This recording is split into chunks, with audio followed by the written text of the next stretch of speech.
इस पावन पर्व पर भी आपका आना हुआ, होली चंद दिनों बाद यहाँ पर आने को है। आप इस होली के शुभ अवसर पर हमारे दर्शकों से बोलें। मैं होली के इस शुभ अवसर पर जो मेरे शाहजहांपुर के तमाम वासी हैं उनको दिली मुबारकबाद पेश करता हूं और ईश्वर से, अल्लाह से दुआ करता हूं कि ईश्वर करे, परमात्मा करे, भगवान करे, ये होली उनके लिए ढेर सारी खुशियां लाए, शादमानियां लाए। होली जो है एक खुशी का त्यौहार है। एक दूसरे को रंग कर आप एक दूसरे के रंग में रंग जाते हैं, आप मिठाइयाँ बांटते हैं, आप एक दूसरे से मजाक करते हैं और उस दिन ये भी कहा जाता है कि बुरा ना मानो होली है। तो ये बहुत ही एक दोस्ताना माहौल में खेली जाती है होली। तो बस मैं यही मुबारकबाद देता हूँ होली की शाहजहांपुर के तमाम वासियों को, यहाँ के बाशिंदों को, कि होली खेलिए, ज़रूर खेलिए, लेकिन ऐसे रंगों का इस्तेमाल मत कीजिए, ऐसे ख़तरनाक रंगों का इस्तेमाल मत कीजिए जिससे जो है कुछ निभाने वाले और अपनी बुलंद आवाज़ की पहचान के लिए पूरी दुनिया में जाने वाले जनाब रज़ा मुराद साहब आज हमारे बीच हैं। वो एक शादी में शिरकत करने शाहजहांपुर तशरीफ़ लाए हैं। हम जानते हैं उनके इस शहीदों की नगरी शाहजहांपुर आगमन और यहाँ पर दूल्हा दुल्हन को मुबारकबाद देने के बारे में उनसे जानना चाहते हैं। जनाब, आपका हमारे चैनल में स्वागत है, इस्तकबाल है। बहुत बहुत शुक्रिया। आपको हमारे शाहजहांपुर में आकर कैसा लगा? बड़ी अपनाहियत है शाहजहांपुर से और एक मेरा बहुत ही गहरा रिश्ता है। यहाँ जिनके नाम से बहादुरगंज है, बहादुर खान की नस्ल का ही हूँ मैं। वो मेरे सकड़ दादा थे और मुझे अपनी जो 7 पुश्ते हैं सबके मुझे नाम भी याद हैं। आदम खान, मुअज़्ज़म खान, बहादुर खान, हशमत अली खान, वज़ीर अली खान, हामिद अली खान, रज़ा अली खान। तो उनके नाम से यहाँ मोहल्ला भी है और वक्तन फ़वक्तन मैं यहाँ आता रहा हूँ, क्योंकि मेरा आबाई वतन रामपुर है। तो बिल्कुल ऐसा लगता ही नहीं है कि मैं रामपुर से दूर हूँ। बिल्कुल यहाँ के लोग, यहाँ की गलियाँ, यहाँ के मोहल्ले, बिल्कुल ऐसा लगता है कि मैं रामपुर में ही हूँ। और जो मेहमान नवाजी है, जो गर्मजोशी है, जिस तरीके से कल मेरा पुरतबाक खैर मकदम किया गया, इस्तकबाल किया गया, तो मुझे लग ही नहीं रहा है कि मैं इस जगह से नाआशना हूँ। बिल्कुल सब अपने से लग रहे हैं। फिल्मों में पहले सुपरस्टार राजेश खन्ना से लेकर सदी के महानायक अमिताभ बच्चन तक आपने बखूबी अपने काम को अंजाम दिया है।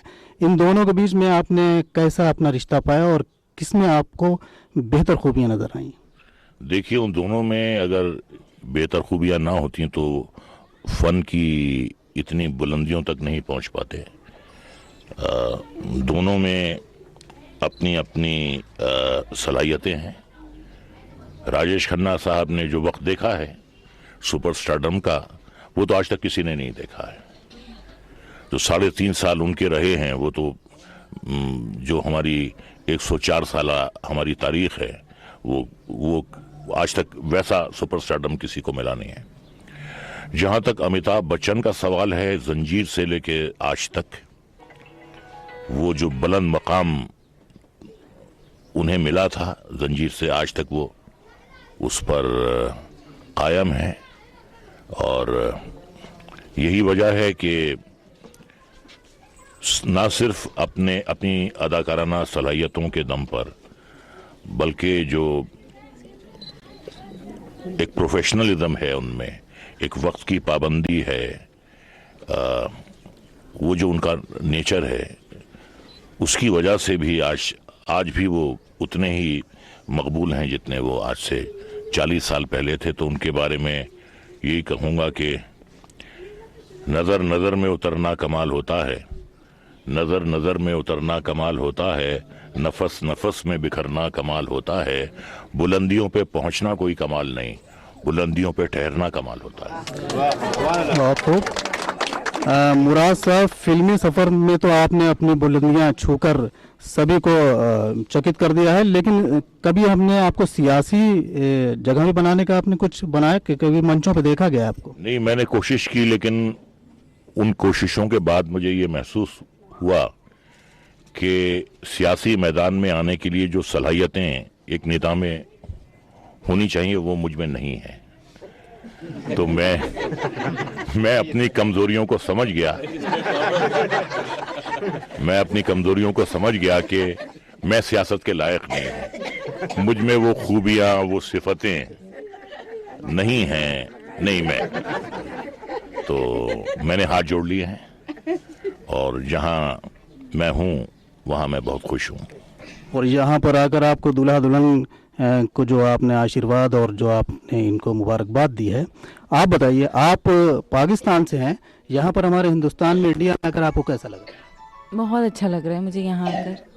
आप चाहते हैं हमारे दोनों के मुल्कों के बीच रिश्ते ऐसे हों जैसे कि आज आप दोनों के बीच हैं? बिल्कुल, मैं तो यही चाहूँगी, अब तो और भी चाहूँगी।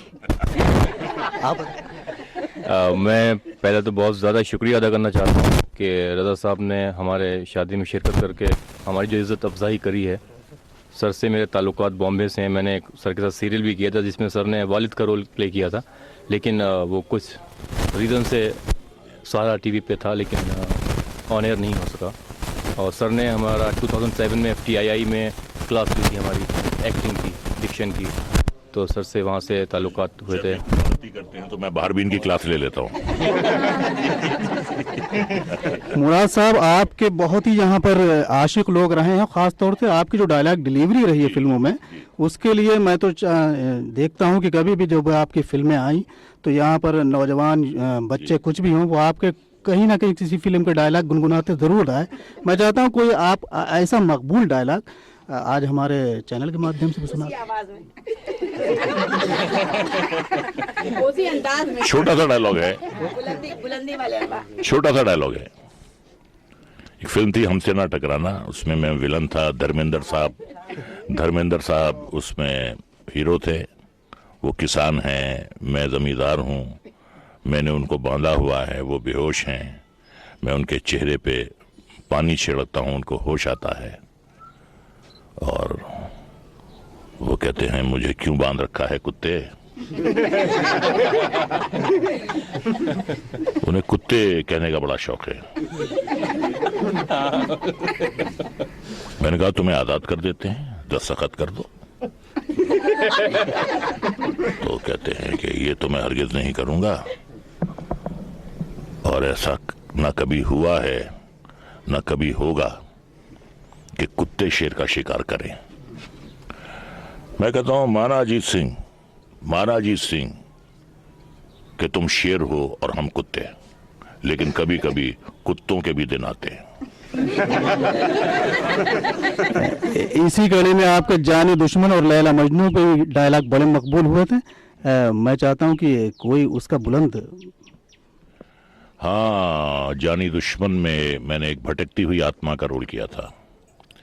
मेरी जो पतिव्रता पत्नी थी, उसने शादी की पहली रात मुझे जहर देकर मार दिया था। इतनी मोहब्बत करती थी मुझसे वो।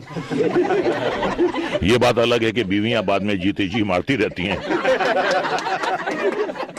लेकिन उसने पहले ही दिन मेरा काम तमाम कर दिया था।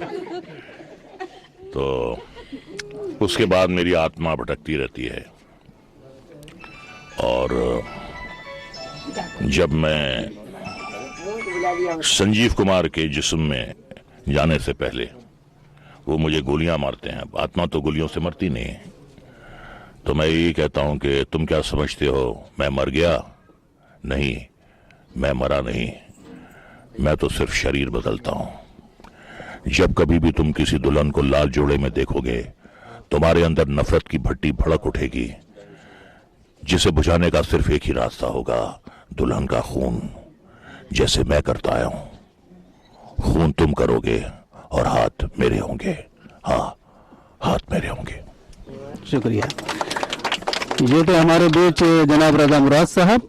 और ये शाहजहाँपुर की खुशकिस्मती है और दूल्हा दुल्हन के लिए बहुत ही बड़े दिन है जो आज हमारे रजा मुराद जी हमारे बीच में आए और हम सभी शहरवासियों के साथ दूल्हा दुल्हन को मुबारकबाद दी। कुछ और भी कहना चाहता हूं। आज मैं अशफाकुल्ला खां वारसी के मज़ार पर गया और मुझे बड़ा अफसोस हुआ कि वो मज़ार बंद था, वहाँ कोई सफाई नहीं थी, ताला लगा हुआ था। खैर उनके रिश्तेदार अशफाकुल्ला साहब आए, बड़ी मेहरबानी उनकी कि वो हमें उनके मज़ार तक ले गए। तो बहुत ही मेरे दिल में शहीद आज़म अशफाकुल्ला खां वारसी के लिए इज्जत है। उनकी ये जो कुर्बानी है, जो उन्होंने सबसे बड़ी कुर्बानी दी अपनी जान की वतन की खातिर, तो मेरा बड़ा अरमान था मुल्क के उस सपूत को जाके सलाम करने का, वो आज पूरा हुआ है। और मैं आपको ये भी बताना चाहता हूं कि एक सीरियल बना था कहाँ गए वो लोग, उसमें मैंने अशफाकुल्ला खां वारसी का रोल किया था। तो मेरा बड़ा अरमान था कि मैं आज जाके उन्हें अपना खिराज अकीदत पेश करूं, तो वो मैं कर आया और आज मुझे बिल्कुल ऐसा लग रहा है कि एक बहुत बड़ी ख्वाहिश थी मेरी कई सालों की, वो आज पूरी हो गई। सारे अरमान मुराद साहब के आज पूरे हो गए हैं शहीद आज़म के मज़ार शरीफ पर जाकर, और दूल्हा दुल्हन को मुबारकबाद देने के साथ इस शहर की गलियों और कूचों में घूमकर अपने बचपनों को याद करा। हम उनके बहुत बहुत शुक्रगुजार हैं। सिटी दर्पण के लिए शान के साथ मैं तौसीफ खान।